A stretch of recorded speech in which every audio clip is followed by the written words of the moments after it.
সময়টা 2016-র দিকের ঘটনা। আমি তখন ইন্টারে পড়ি, সাথে টুকটাক কম্পিউটারের ব্যবসা করি। খারাপ কামাই না, নিজের দোকান নাই, কিন্তু এক বন্ধুর দোকানে কামলা দেই। আমি সে সময় অনেক বড় আটেল ছিলাম। নিজেকে আমি খুব চালাক ভাবতাম, কিন্তু আদতে আমি একটা বলদ ছিলাম। কিছুটা ব্লুটুথ বয় ছিলাম, আর বাকিটা ছিলাম একটা আস্ত পাঠা। কারণ আমি দেখতে পুরাই চামারের মতো ছিলাম। যাই হোক, কেমন ছিলাম তা আমার ছবি দেখলে হয়তো আজ করতে পারবেন। ছবি দিব না এখানে, আসল কথায় আসি। আমার এক কলেজ ফ্রেন্ড এর বন্ধুর এক্স গার্লফ্রেন্ড ছিল নাবিলা। তো কেমনে কেমনে জানিয়ে সেই মেয়ে আমার ফ্রেন্ড লিস্টে চলে আসে, আমি বুঝতে পারি নাই। যাই হোক, আমার আঠেল মার্কা কমেন্ট আর আমার দুনিয়া বুলানো হাসি, সত্যি বলতে যেটা একদম সুন্দর না দেখে সে আমাকে পছন্দ করে। যাই হোক, সবার সামনে বাইয়া বাইয়া বলে, কমেন্ট করে, কিন্তু আমার ইনবক্সে তুমি জান বাবু বলে আমাকে ডাকে। আমিও খুব মজা পেতাম, আর আমিও সত্যি সত্যি ভাবতে লাগলাম এইবার আমার প্রেম হয়ে যাচ্ছে মাম্মা, এইবার আমি প্রেম করব। কিন্তু আমি কি জানতাম না আমি যে খেতে যাচ্ছি সামনে। যাই হোক, মোবাইলে কথা আর ফেসবুকে চ্যাটিং করে ভালোই দিন যাচ্ছিল, কিন্তু আমার আর ভালো লাগছিল না। আমার তো দেখা করতে হবেই, নইলে আমার ভাত হজম হচ্ছিল না।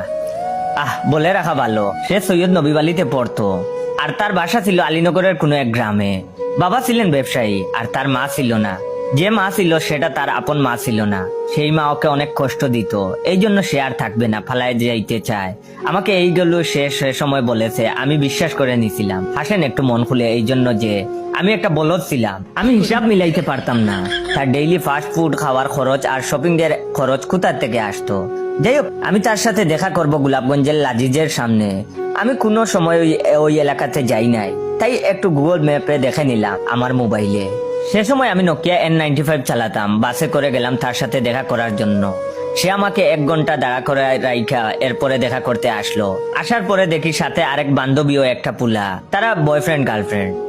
যাই হোক, এবার রিক্সা ভ্রমণের পালা। রিক্সা নিলাম, সে একটা অজুহাতে রিক্সায়ের হুড উঠাই দিল। আমি হুড উঠানো রিক্সাতে বসতে পারলাম না, শুধু আমি মুঠা হবার জন্য। এরপরেও উঠলাম, উঠেই প্রথমে খাইলাম। সে আমাকে বলল তাকে ড্রেস গিফট করতে হবে, আর যেটা আমার লাইফের প্রথম শোনা। আমি যখন বললাম কেন, সে আমাকে অনেকগুলা কথা শোনাইলো। এরপরে আমি লজ্জাতে তার জন্য ড্রেস কিনবো বলে ঠিক করলাম। আমি তার 2 দিন আগে একটা কাজের জন্য 4000 টাকা বিল পাইছিলাম, সেটা ব্যাংক থেকে তুলে নিলাম। এরপরে তাকে সাথে কইরা তার পছন্দের ড্রেস কিনতে গেলাম। কিনলাম 3500 টাকা দিয়ে। এরপরে শপিং মল থেকে বাইর হবার পরে যে তার কি হইল, সে বাসায় যাবে, এক্ষুনি যাবে, আমার সাথেও কোথাও বসবে না। এখন বাসায় না গেলে অনেক পাপ হইয়া যাবে, তার মা তাকে মাইরা ফেলবে, হেন তেন। আমি তাকে আর তার বান্ধবীকে একটা রিক্সাতে করে তুলে দিলাম।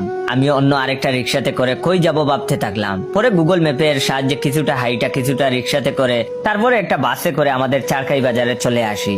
আসার পরেই আমার সদ্য বিলেত ফেরত